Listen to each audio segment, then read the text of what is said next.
상반기를 마치고 하반기를 시작하며 맥주 감사 주일로 지키는 여러분들에게 하나님의 은혜가 함께 하시기를 바랍니다. 7월 1일 아침에 병원 가는 길에서 라디오를 들었습니다. 그랬더니 이 아나운서가 하는 말이 이제 2022년 전반전이 끝나고 후반전이 시작되었다라고 하는 멘트를 합니다. 그 이야기를 들으면서 참 일리 있는 말이다라는 생각이 들었습니다. 그동안 7월이 시작이 되면서 한 해의 후반전이라는 생각을 해본 적이 없었는데 2022년의 후반전을 이제 막 시작했구나라고 하는 그런 생각이 들었습니다. 그러면서 이 아나운서가 이런 멘트를 합니다. 축구는 후반전부터라고 합니다. 그러니까 후반전에 체력이 빠지고 또 팀원들 간의 협력이 안 되면 금방 무너지게 되는 것이고, 또 전반전을 뛰고 나서 그들이 쉬는 시간에 모여서 우리가 한번 잘해보자, 한번 열심히 한번 해보자라고 하면서 후반전에 팀워크가 더 좋아지고 선수들이 한마음이 되면 골은 후반전에 더 많이 들어간다고 합니다. 그래서 제가 어제 오후에 인터넷 축구 경기들을 봤습니다.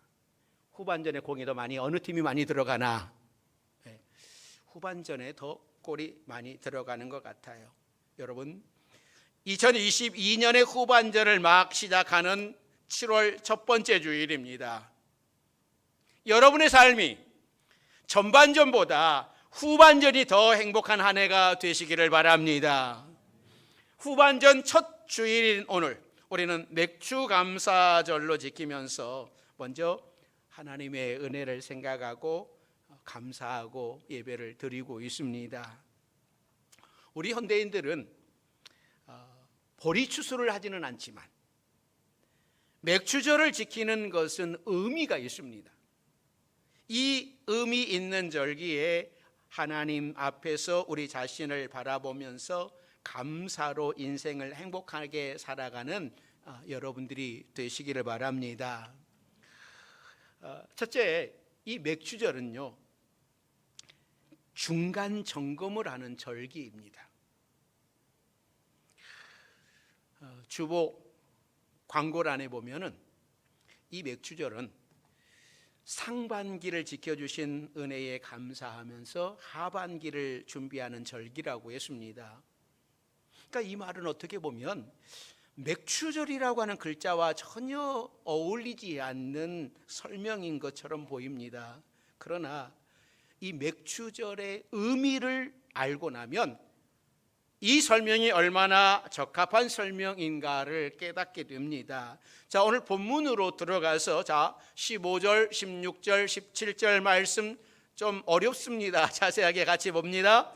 안식일 이튿날 곧 너희가 요제로 곡식단을 가져온 날부터 세어서 7 안식일의 수요를 채우고 7 안식일 이튿날까지 합하여 50일을 계수하여 새 소제를 여호와께 드리되 너희의 초소에서 10분의 2 에바로 만든 떡 2개를 가져다가 흔들지니 이는 고운 가루에 누룩을 넣어서 구운 것이요 이는 첫 요제로 여호와께 드리는 것이며. 그러니까 이 말씀 안에 맥주절에 대한 의미가 다 들어져 있어요. 그러니까 15절에 안식인 이튿날 곧 너희가 요제로 곡식단을 가져온 날은 초실절입니다. 그러니까 이 초실절은 무교절 안에 들어있는데 이스라엘 백성들은 출애굽을 기념하는 유월절을 지키고 일주일간 무교절을 지키면서 누룩 넣지 않는 빵을 먹습니다. 그 기간에 보리추수가 시작이 되는데 보리추수를 시작하면서 맨 처음 수확한 곡식단을 성전 제단에 바치고 나서 다른 추수를 하게 되는 겁니다. 이때 첫 이삭을 베서 드리는 것을 초실절이라고 그래요. 그러니까 이 맥주절은 이 초실절로부터 7주를 세어서 드리는 절기입니다. 그런데 7주 동안 많은 일들이 일어나는데 초실절에 보리를 추수를 하면서 그 다음에 밀까지 추수를 다 마치는 때가 돼요. 즉 이때는 보리와 밀의 추수, 그러니까 곡식의 추수를 마무리하고 이제 포도, 무화과, 석류, 올리브, 대추, 야자로 이어지는 여름 과실의 추수를 대비해야 하는 때가 바로 맥주절이 되는 겁니다. 그러니까는 이 맥주절은 중간 점검을 하는 때예요. 우리 현대인들은 상반기를 마치고 하반기를 시작을 하면서 하나님 앞에 중간 점검하는 의미로 맥주절을 지키고 있는데, 원래 이 오순절하고 이 맥주절은 같은 날이에요. 이해하시는 거죠? 네. 그런데 현대 우리가 지키는 것은 이 오순절하고 이 맥주절하고 분리를 해서 지키고 있는 겁니다. 그러니까 오순절은 지났어요. 여러분들이 오순절을 지킬 때 제 후드가 달라져요. 빨간색 후드를 해요. 예. 그리고 이 꽃꽂이도 빨간색으로 올라와요. 그때가 오순절의 성령 강림주일입니다. 그러니까 오순절은 성령 강림의 의미로, 또 맥주절은 하나님 앞에서 1년의 중간 점검을 하는 절기로 지키는 것이 참 바람직하고 좋은 겁니다. 여러분, 어두운 터널 속에 있다가 밖으로 빠져나올 때 여러분 어떤 느낌을 받냐면, 눈이 부셔서 갑자기 어두운 곳에 있다가 환한 곳으로 나오면 이게 잘 보이지 않는다고 합니다. 그러니까 어둡던 시야가 갑자기 밝아지면 일시적으로 이 시야가 흐려지는 현상이 일어나는데, 이것을 화이트홀이라고 하는, 화이트홀 현상이다라고 이야기를 해요. 블랙홀은 모든 것을 빨아들이는 이 천체의 블랙홀이라고 부르는데, 사람이 밝은 곳에 있다가 갑자기 어두운 곳에 들어가면 어두운 곳에 적응하지 못해서 캄캄하게 보이는 현상을 블랙홀 현상이라고 부르고, 반대로 어두운 터널에 있다가 갑자기 밝은 곳으로 나오면서 눈이 부셔서 보이지 않는 것을 화이트 현상이라고 부릅니다. 그래서 여러분이 터널을 지날 때에 한번 유심히 한번 보시면 터널 입구에 들어가면서 굉장히 조명이 더 많아요. 밝아요. 그리고 조명이 줄어들어요. 출입구 쪽에 오면 또 조명이 어때요? 많아요. 더 밝아요. 이 현상을 생각을 하고서 조명을 단 거죠. 어쩌면 우리는 너무 오랫동안 코로나19라고 하는 터널 아래 갇혀 있었습니다. 그러다가 갑자기 코로나19라고 하는 터널의 끝자락에 서게 되는데, 코로나19 터널을 나오면서 환한 희망을 보는 것이 아니라 오히려 어떻게 해야 할지 막막해서 눈앞에 아무것도 보이지 않는 그런 순간을 맞이하고 있는지 모릅니다. 이럴 때일수록 우리는 가만히 서서 중간을 점검해 보아야 돼. 코로나19가 다시 유행을 해서 우리를 힘들게 할런지, 아니면 다른 바이러스가 나타났을런지, 아니면 이대로 일상으로 돌아갈지 아무도 모르는 상태입니다. 우리는 모르지만 하나님께서는 아시죠. 그러므로 하나님 앞에 가만히 무릎을 꿇고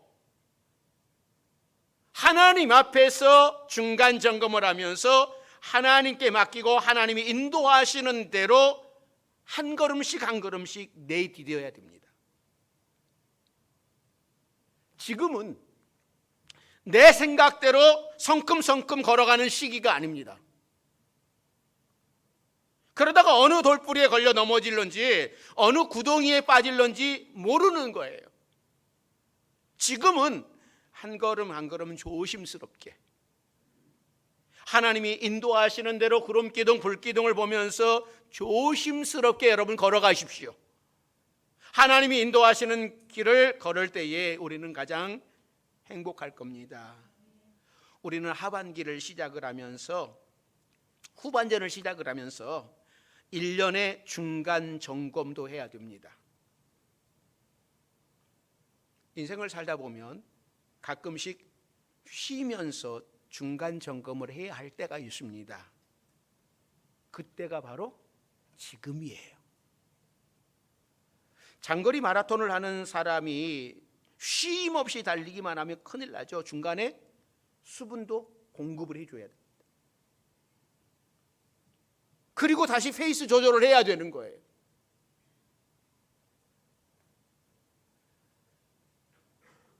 산에서 나무를 하는 사람도 중간에 쉬면서 나를 갈 시간이 필요한 겁니다. 우리 인생은 항상 중간 점검을 하면서 살아야 됩니다. 그렇지 않고 계속 달리다 보면 하나님께서 억지로 중간 점검을 하게 하십니다. 중간 점검을 할 때에는 하나님 앞에 감사하라고 주신 절기예요. 뒤를 돌아보면서 잘못된 것은 고치고 앞을 향하여 다시금 힘차게 뛰어갈 수 있게 하라고 하시는 겁니다. 그러므로 오늘 맥주절을 보내면서 우리 성도들이 상반기를 잘 점검해 보시기 바랍니다. 정말 하나님 앞에서 결단하면서 우리가 믿음을 잘 지키면서 살아왔는가? 후반전을 전반전처럼 이렇게 살아가도 괜찮은지, 아니면 내가 전반전에 보니까 잘 안 됐는데 내가 다시 마음을 가다듬고 내가 후반전에는 더 열심히 하나님 바라보고 하나님을 의지하리라 라고 하는 그런 결단이 있어야 되는 겁니다. 사랑하는 성도 여러분, 하반기는 또 후반전은 전반전보다 더 잘할 수 있도록 더 믿음을 가지고 하나님 앞에서 겸손해지고 감사할 수 있는 우리 모두가 되기를 주의 이름으로 축원합니다. 두 번째는요, 이 맥주절은 삶 속에서 기뻐하라라고 말씀을 해요. 원래 제사 드리는 제물에는 누룩을 넣지 못하게 되어 있습니다. 그러나 누룩을 넣은 빵을 드리는 제사가 있는데 바로 맥주절이에요. 자, 레위기 2장 12절 말씀 같이 읽습니다. 처음 익은 것으로는 그것을 여호와께 드릴지니 향기로운 냄새를 위하여는 제단에 올리지 말지며. 그러니까 맥주절은 하나님이 주신 것을 감사하는 절기이기 때문에 맛있는 빵을 만들 때 부풀게 해주는 누룩도 수확의 감사로 드리라고 했어요. 그래서 오늘 본문 17절에는 누룩 넣은 빵 2개를 만들어서 요제로 흔들어 드려라 라고 말씀을 합니다. 사랑하는 성도 여러분, 하나님께서는 우리에게 모든 것을 허락해 주셨습니다. 내게 주신 모든 것이 다 감사할 수밖에 없는 거예요. 평소에는 드릴 수 없었던 누룩마저도 하나님께 감사의 조건이 되는 겁니다. 누룩은 나쁜 영향을 끼치는 의미가 있기 때문에 이 제물에 누룩을 넣지 못했습니다. 누룩은 예수님의 말씀에서도 바리새인들의 교훈, 좋지 않은 것을 퍼뜨리게 하는 의미로 사용을 하셨어요. 그러나 이렇게 좋지 않은 의미의 누룩도 예수님은 하나님 나라의 비유에 사용하시면서 전체를 변화시키는 능력으로 사용하셨습니다. 무엇이든지 예수님이 사용하시면 감사의 조건이 되는 거예요. 맥추절에 바쳐진 누룩은 우리의 삶에 기쁨을 주는 것에 의미도 있습니다. 누룩 때문에 빵을 맛있게 만들기 때문이죠. 평소에 감사할 수 없었던 것도 이 맥추절에는 감사하면서 기뻐할 수 있는 절기예요. 이스라엘의 3대 절기는 모두 기쁨과 감사로 드리는 절기예요. 유월절은 구원의 주심에 대한 기쁨과 감사, 맥추절은 곡식 추수를 마친 것에 대한 기쁨과 감사, 초막절은 한 해 농사를 마치고 드리는 기쁨과 감사의 절기입니다. 그 중에 유월절과 초막절은 일주일 동안 지키는 절기인데 이 맥추절은 얼마나 지킬까요?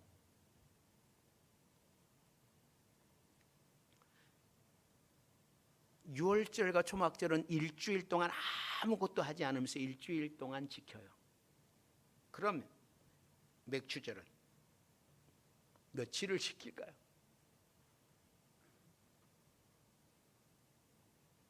맥추절은요, 하루만 지킵니다. 절기를 지키고 나서 곧바로 다시 밭으로 나가서 일을 해야 돼요.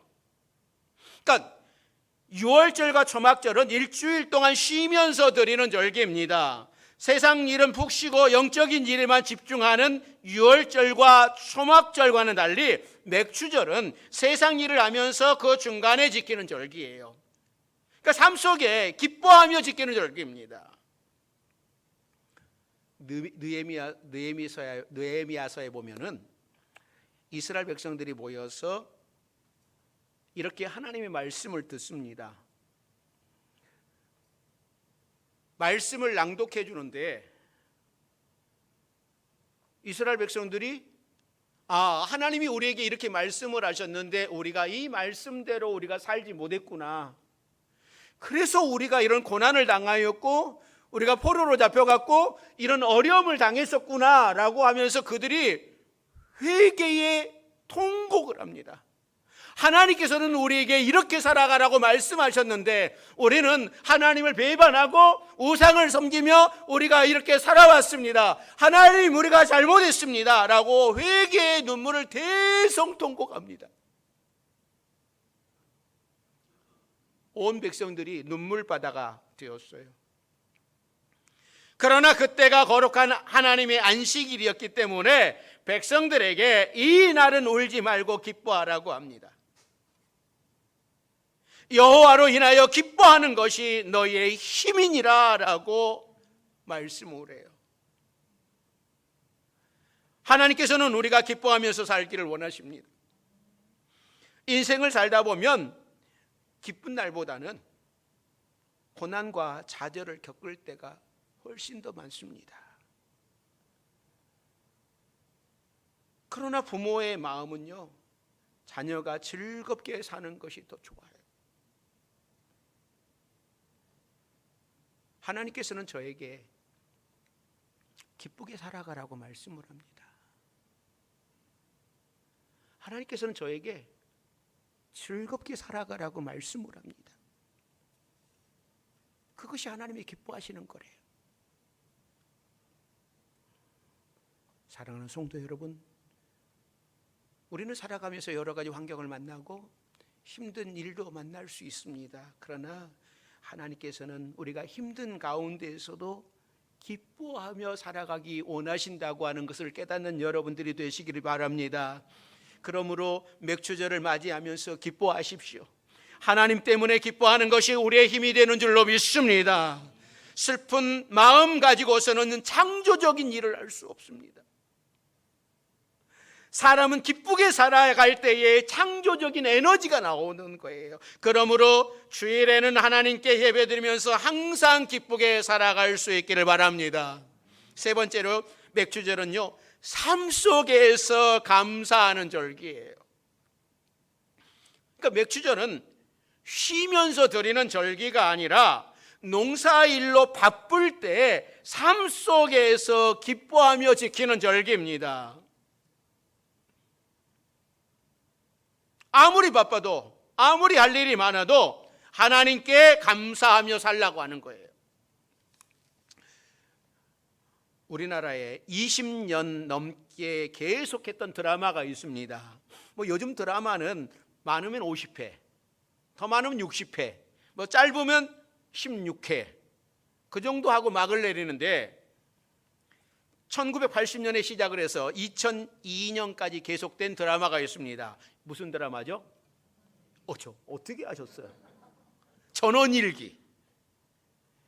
이 양촌리라고 하는 마을을 배경으로 김회장 댁과 일용내를 중심으로 그려진 드라마인데, 그 배경이 양촌리, 김포, 양촌리. 지금은 뭐 개발이 되어서 아파트가 들어섰다고 그럽니다.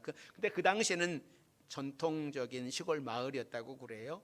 그런데 그 마을 주민들이 이 전원일기 드라마를 촬영하는 것을 보면서 저렇게 힘든 줄 몰랐다고 합니다. 그러니까 탤런트 하면 화려한 직업으로 알고 있었는데 저렇게 고생하는 줄 몰랐다라고 하는 거예요. 그렇게 오랫동안 드라마 찍는 것을 보면서 저 사람들이 정말, 우리는 30초, 뭐 길으면 1분 이거 보는데 이거 하나 찍기 위하여서 반나절이 걸리기도 하고 몇 시간이 걸리기도 하고, 그래서 한 장면 찍는 것이 쉽지 않다라고 하는 것을 그 양촌리 사람들이 이야기를 해요. 요즘도 드라마를 너무나 힘들게 찍는다고 합니다. 한 장면 보기 위해서 우리가 보기는 1분, 뭐 30초 지나가도요, 그 한 장면 찍기 위해서 엄청난 시간을 투자한다고 그러잖아요. 그렇지 않으면 좋은 드라마를 만들 수가 없다고 합니다. 제가 갑자기 드라마 이야기를 하는 이유가 있습니다. 우리 인생이 마치 드라마 같다라고 하는 것을 알아야 됩니다. 우리가 한 장면 한 장면 지날 때마다 그 장면을 소홀히 하고 불평하고 믿음 없는 행동을 하면 그것이 모두 하나님 나라의 영화처럼 다 남는다라고 하는 사실을 기억을 해야 됩니다. 그럴 때마다 하나님이 얼마나 마음 아프시겠어요. 그러나 우리가 한 장면 한 장면 최선을 다하면 하나님께서 기뻐하시고 다 갚아주실 겁니다. 만일 감독이 이 한 장면이야 뭐 그런 생각으로 소홀하게 촬영을 한다면, 여러분 네티즌들도 다 잘 알지 않습니까? 뭐가 잘못됐는지 다 알지 않습니까? 그래서 한 장면 한 장면을 성실하게 하는 거예요. 사탄은 우리가 잘못한 것만 찾아내면서 우리를 골탕 먹입니다. 그러나 한순간 한순간 최선을 다할 때에 사탄은 꼼짝하지도 못하고 하나님께서 우리에게 칭찬해 주실 것입니다. 그러게 날마다 우리의 일상 속에서 하나님께 감사하며 찬양하며 살아가는 후반전이 되시기를 바랍니다. 사랑하는 성도 여러분, 하나님께서는요 우리에게 큰 것을 요구하지 않습니다. 큰 것을 바라지 않습니다. 큰 일은 다 하나님이 하십니다. 그리고 우리가 작은 일 하나를 잘 감당할 때에 칭찬해 주십니다. 우리가 할 작은 일은요 하나님께 감사하고 하나님을 찬양하는 일입니다. 하나님께서 우리를 위하여 베푸신 일을 찬양하고 내게 구원을 주신 하나님을 찬양하고 우리를 사랑하신 하나님을 찬양하며 감사하는 삶, 이런 삶이 축복된 삶입니다. 젊어지는 샘물이라고 하는 동화가 있습니다. 어느 곳에 젊어지는 샘물이 있는데 한 모금 마실 때마다 1년씩 젊어진다고 하는 거예요. 이것은 동화입니다. 세상에 이런 물은 실제 있을 수가 없어요. 그러나 감사하는 마음, 찬양하는 마음은요 우리를 젊게 만들어요. 감사 한번 할 때마다 한 달씩 젊어질지도 모르겠습니다. 구약 이스라엘 백성들에게 맥추절을 지키라고 하신 하나님께서 현대를 살아가는 우리들에게도 맥추절을 지키게 하신 것은 깊은 뜻이 있다라고 하는 것을 알아야 됩니다. 이스라엘의 맥추절이 곡식과 추수, 여름 과일 추수의 중간에 있어서 중간 점검을 하면서 지키는 절기였던 것처럼 우리 인생도 중간중간에 맥추절을 지키면서 하나님 앞에서 우리의 인생을 점검해 볼 수 있기를 바랍니다. 또 맥추절이 누룩까지 드리는 기쁨의 절기였다면 우리들의 삶 속에서 감사할 수 없는 조건까지도 하나님 앞에 나와 감사와 기쁨으로 드려질 수 있기를 바랍니다. 사랑하는 성도 여러분, 오늘 맥추절을 맞이하여서 여러분의 인생이 더욱 하나님 앞에 즐거운 인생이 되시기를 바랍니다. 날마다 감사의 조건이 늘어나고 누룩처럼 감사할 수 없었던 것까지도 하나님 앞에서 감사의 조건이 되어지는 놀라운 역사가 일어나기를 주의 이름으로 축원합니다. 기도하겠습니다. 사랑과 은혜가 많으신 하나님, 우리에게 맥추절을 주셔서 중간을 점검하게 하시고 또 삶 속에서 기뻐하고 감사할 수 있도록 도와주셔서 감사합니다. 우리 후반전이 더 복되도록 도와주옵소서. 예수님의 이름으로 기도드립니다. 아멘.